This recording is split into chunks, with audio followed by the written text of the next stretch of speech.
I wish I'd had the courage to live a life true to myself and not the life that others expected of me. So this was the #1 regret of people that were on their deathbeds, who knew that they were on their last few moments or hours or whatever that may be for each person. But I do remember that with my mom and some of the things that she said. You know, they weren't maybe these word for word, but it's interesting how we live our life for other people and what other people think of us. And being true to ourselves and who we are is what I've been talking about forever, being the odd man out, being the weird one, being the one who's not following the crowds and standing over there doing that while everyone else is doing this, right? Now you can have a piece of art produced that looks absolutely perfect. There's no lines that are odd, everything is, you can have the most perfect piece of AI work up on your wall. But that's not what we want. We want imperfection. We want authenticity. We want something that's raw and real. Do not die a character in someone else's algorithm.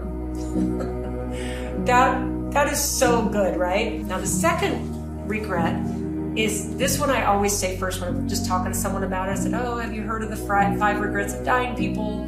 And one of the top ones is, I wish I hadn't worked so hard.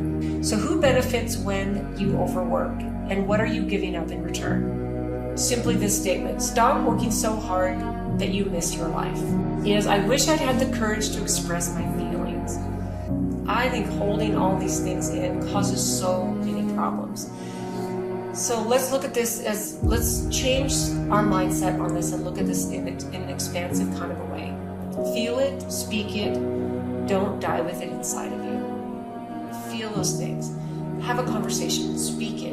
Emotional repression is like spiritual suicide. And there's a whole thing that my dear friend Stephen Ozanich, who wrote The Great Pain Deception based on his experience with Dr. John Sarno, who found that almost all chronic physical pain comes from suppression of emotional pain.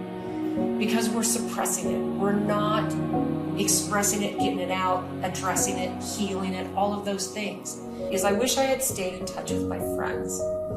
You know, this one is really, really important. And this one can evolve because I believe our friendship base changes as we go along this life and we change.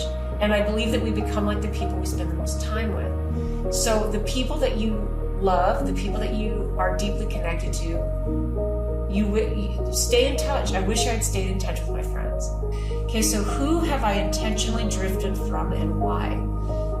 Or unintentionally drifted from? Who have I, like there might be people who you have intentionally drifted from, but who have you unintentionally drifted away from and why? Okay? What relationships deserve deeper care and presence from me right now? The very last one of these 5 is, I wish I had let myself be happier. Oh my goodness, we get caught in all the drama and trauma and all the stuff going on in the world, and we simply think that we have to suffer. If we're not suffering and we're not always in this state of being sad or mad or suffering because of what's happening in the world, that we're not a good human being. And that's the opposite is true.